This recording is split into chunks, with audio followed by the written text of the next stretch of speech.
newspapers and the community voice. We took a little bit of a hiatus, but I'm so glad to be back and welcoming into the studio a guest, Dr. Ahmed.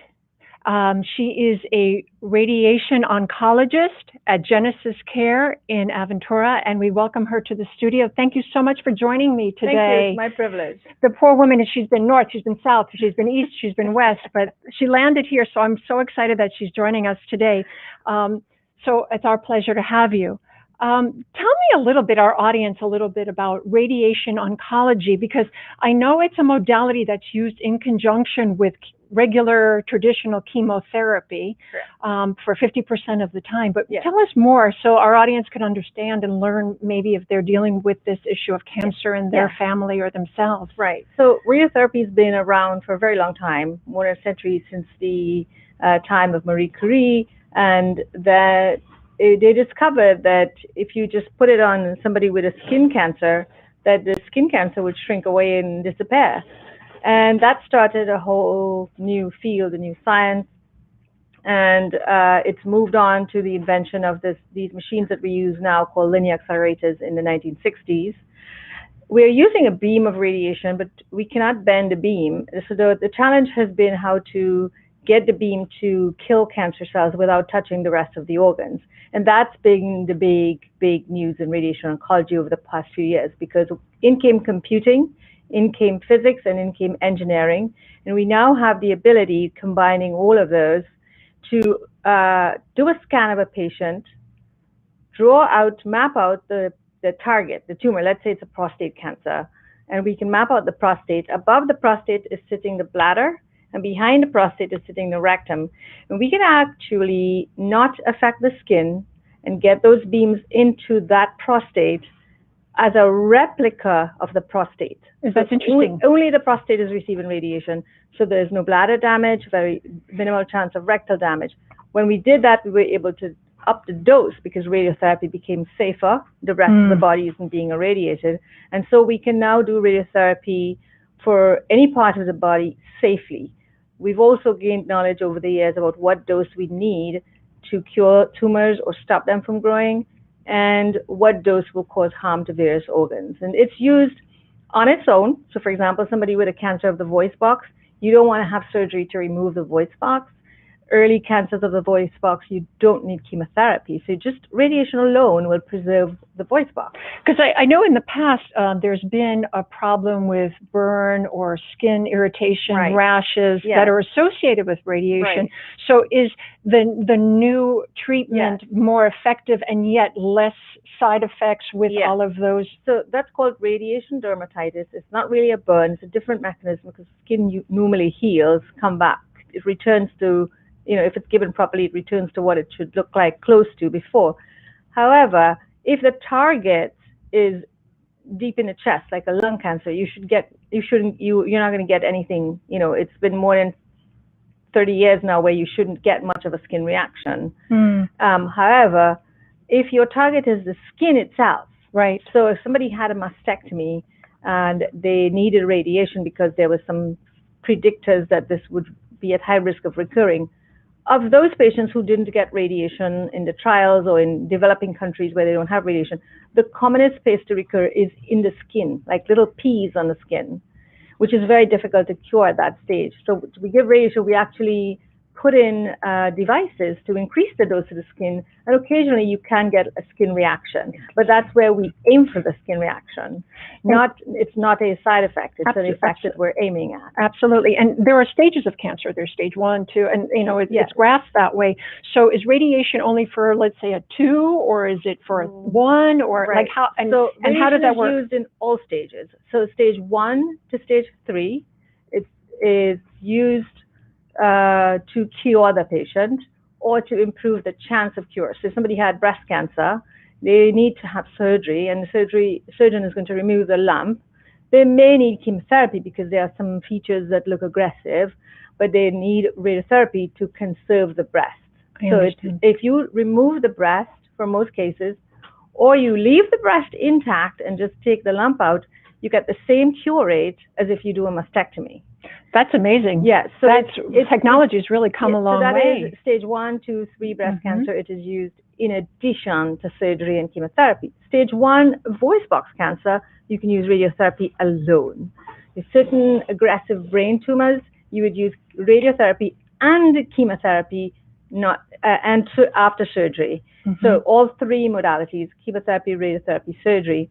There are some tumors like the anal canal. You don't want to have to remove somebody's anus if you don't have to, because that results in major changes in people's lifestyle, but a colostomy.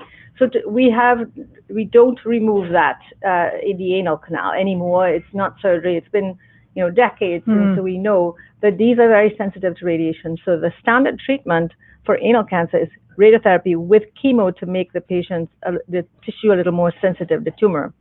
And then stage 4 means the patient is not going to ever be told you're cured. It doesn't mean they're dying. It means it has spread somewhere else in the body. But there are people with spread elsewhere in the body that live 15, 20 years. For example, a female with just one spot in their bone. But if it is a case where somebody has something really aggressive and it's spread and it's causing symptoms, pain or bleeding or symptoms of the pressure of the tumor, or it is an ulcer that is oozing, it's just the patient's quality of life is being affected. We know this is at a stage where it's not curable. Those patients can be given palliative radiotherapy, and that is a small, gentle dose of radiotherapy that doesn't really cause much in the way of side effects, but it stops those symptoms.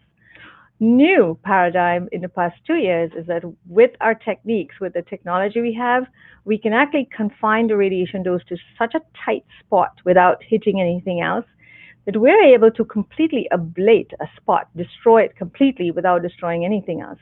So what's new, I would say, in radiotherapy, which is the most exciting thing that's happened for the past 10 years, is that people with stage 4 cancer can, if they have just a few of those isolated spots, liver, lung, brain, that can now be ablated, and a significant proportion of those patients are actually cured.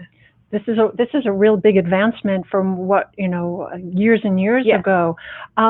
So why would someone come to you? Like, what are your areas of specialty? And maybe you can tell, like, as a patient, who you see and your course of treatment. I mean, you've told me a lot, but more about who. When I worked at the large academic centers like the M.D. Anderson Cancer Center and University of Miami, I specialize mainly in a few things. That's what tends to happen.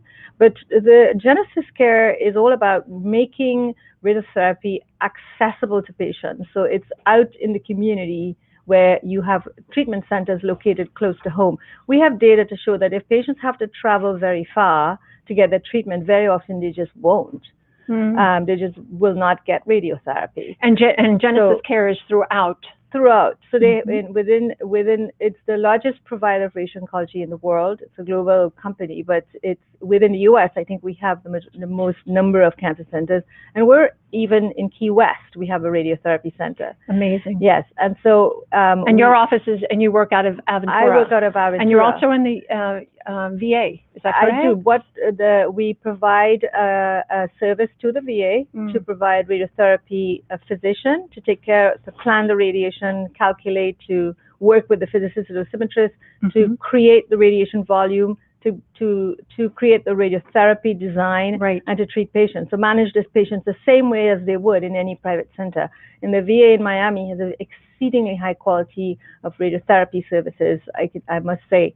So I work at Aventura, but I am also assigned to go to do the clinic at the VA in Miami, which is a real pleasure to serve the veterans.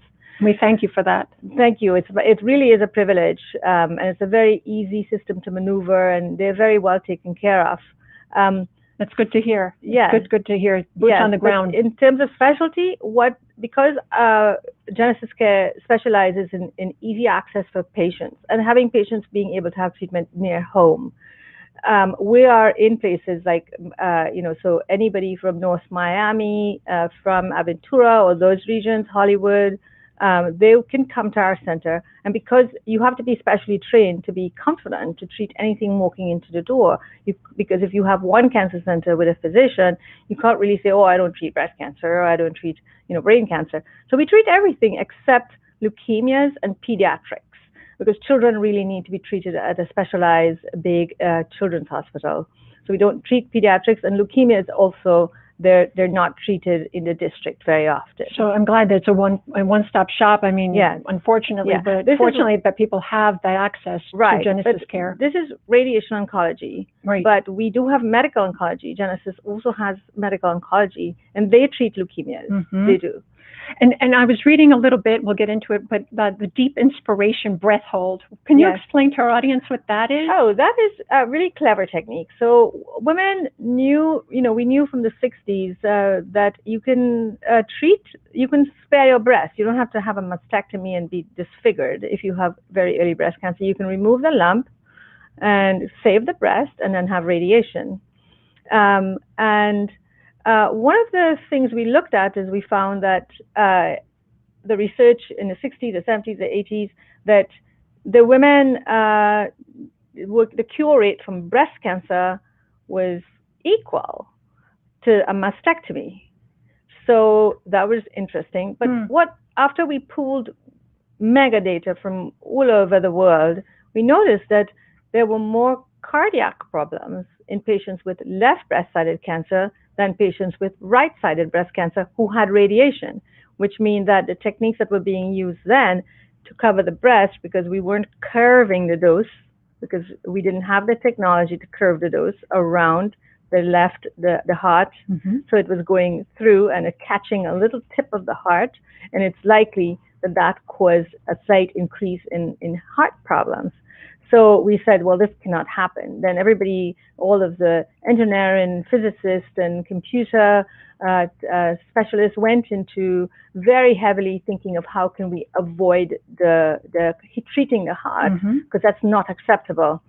And so we have techniques that will curve now the dose. But what we do with the breath hold technique is it's really quite simple. If this is the heart, okay, the chest wall with the breast is actually on the heart like this, if you looked at it.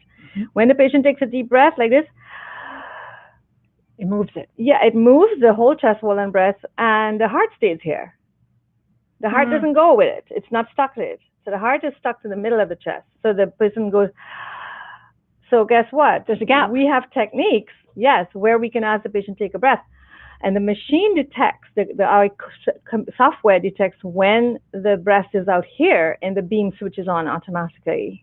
And you only deliver radiation when the breast is here. It's calculated only. All of this is done with the computer, which speaks to the machine that creates the radiation, but it's designed by the radiation oncologist.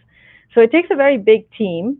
So you go, and the machine detects that, and you hear beep, beep, beep, beep. It gives the radiation. The patient breathe away. You tell the patient, and they breathe. The radiation's off. They take a nice breath. They breathe away. We let them breathe and say, okay, ready. Take a deep breath. The machine will click. It will detect when that is in a particular space. It's tracking. We have a tracking device to track where it is in 3 dimensions, and then the machine switches on the radiation here. So it's a simple. Breathing is the essence of life, is the start of life. And who would have thunk just that just by breathing you were able to avoid so many other issues with the heart being one of them. So now we should not see any of that, because our dose is very, very minimal. So we're so far using these techniques, has been demonstrated no excess cardiac disease with patients with left breast cancer who have radiotherapy. So it's safe. Very exciting. Yeah, I mean, that's one of the overall goal of radiotherapy, is to kill the tumor cells, but spare the patient's organs, so that the patient can return to a normal life after this, a new normal, of course, because all survivors have a new life. And a different life. But at least they're alive. But you want them to have a good quality of life. You don't want them to have illnesses related to their treatment. Absolutely. So that achieves our goal, and it brings us a lot of satisfaction when we see that work. And plus, being a woman, I'm sure that women can really relate to you. And being a woman, it's your month. It's the Women's Month. International, yes. Yes. But no, I mean, a lot of month, the people. And you are in our issue. Oh, good. So it's exciting. It's exciting. And I want to get in a little bit more about you, and maybe you can help. And choose you. I've heard that with doctors, that it's really become their calling, their vocation. How did this happen for you? I wanted to be a librarian when I was a little girl, and then But it's wanting to know knowledge, and that's but you get to live in understandable. a library, so what else would you want to do, right? Right. So then I decided I would, after, living with my pets, I wanted to be a vet. And then once I became a teenager and I decided to go to the hospitals, maybe to visit family, and then a couple of the relatives had cancer, I just saw a lot of, because I'm from Trinidad and Tobago. I thought New York. I was going to say New York. It's a developing country. So Yes, islands absolutely. in the Caribbean, and like most developing countries, we don't really have very, sophisticated developed systems. And I just saw, like, going to the hospital, to the cancer hospital, it was just so much pain and suffering and people screaming. It was like pre-medieval torture. Walking through the hospital was just awful. And I decided, maybe I could do something about this. And of course, I did not know what barriers there was, because I didn't see any of them. So I just went after it. Yeah. And then I loved it. And once I started doing it, I got great amount of energy from just treating somebody who's incurable and treating them with one treatment, and then they come to clinic and say, oh, the pain went away.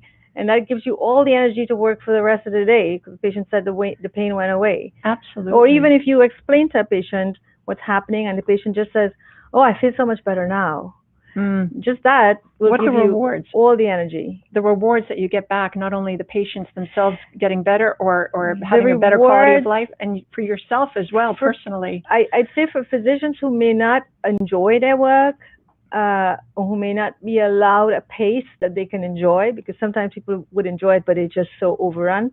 But I mean, if you're allowed to enjoy your work, and you really enjoy your work, there is nothing comparable to it at all. That's wonderful that you have such a passion. Yeah, and it's our privilege. It's really our privilege, because we get to engage and get to know a patient at the worst time of their life. And we get to make a difference, and we get to see them get better. Or if they're dying, we get to relieve their pain or their bleeding. We get to see somebody who came in a wheelchair walk back in without the wheelchair, just from taking care of a hip pain or a spot on the bone in the leg. And that is an indescribable feeling. It's an enormous reward. I would imagine. I really would imagine. And you had a lot of influences in your life too. You make reference to Madame Curie, and her contribution to the industry of radioactivity.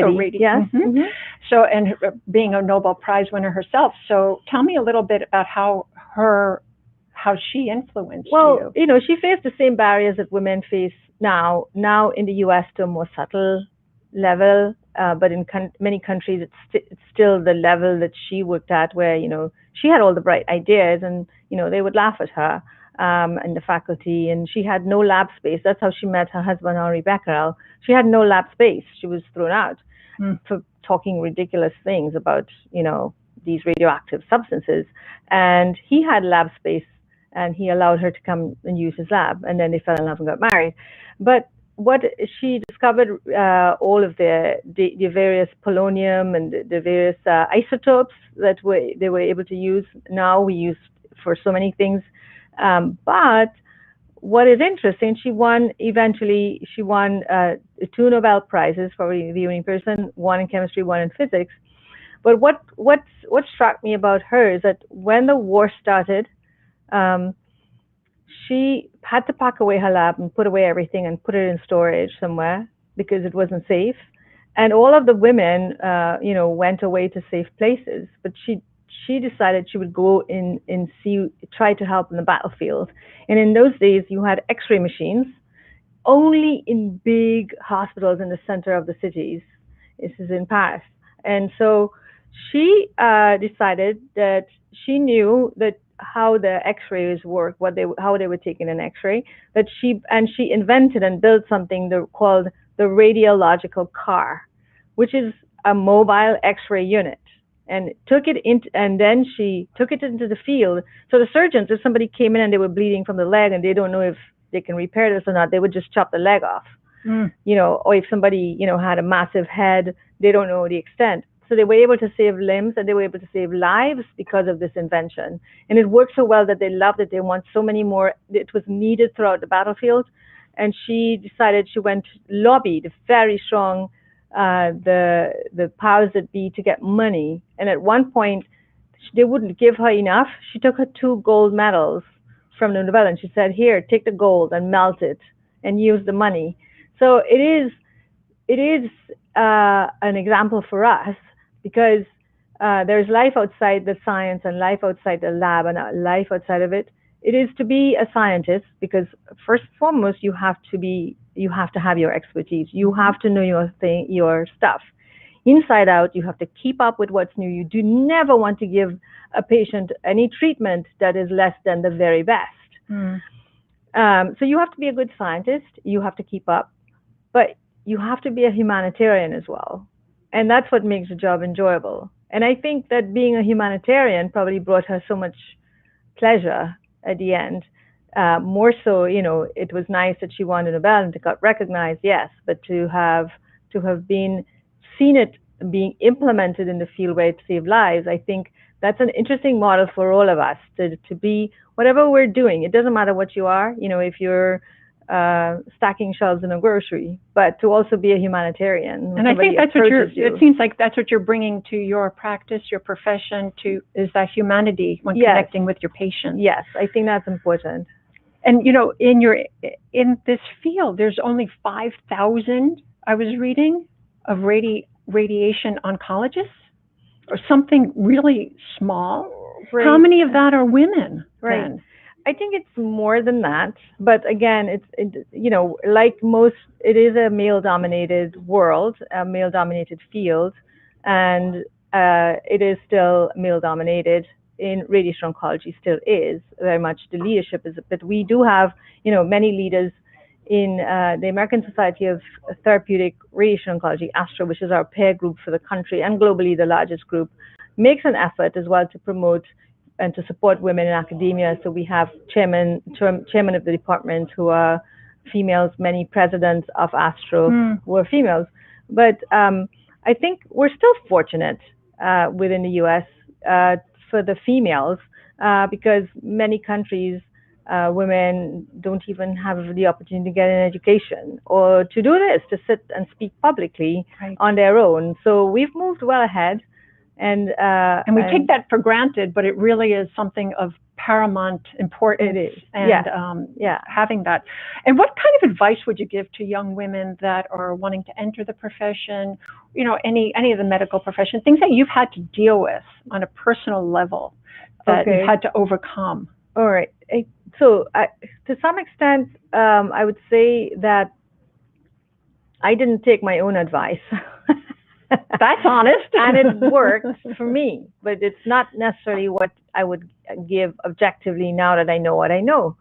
So I would say, first of all, it doesn't matter for medicine or this field, you choose something that you're going to be passionate about. You want to be passionate about your job, something that'll make you happy. At the end of the day, right now you're worried about an income and you're worried about, where you're going to live and getting a house and a car, but you're going to get those things eventually. But what happens at the end of the day when you have all those things, you still need to be happy. So something that will make you happy, so you don't have to wait to get home to be happy. Right. You can be happy all the time. And something that will earn you an income. And then something that is suited to your abilities, your strengths, your weaknesses, and your opportunities.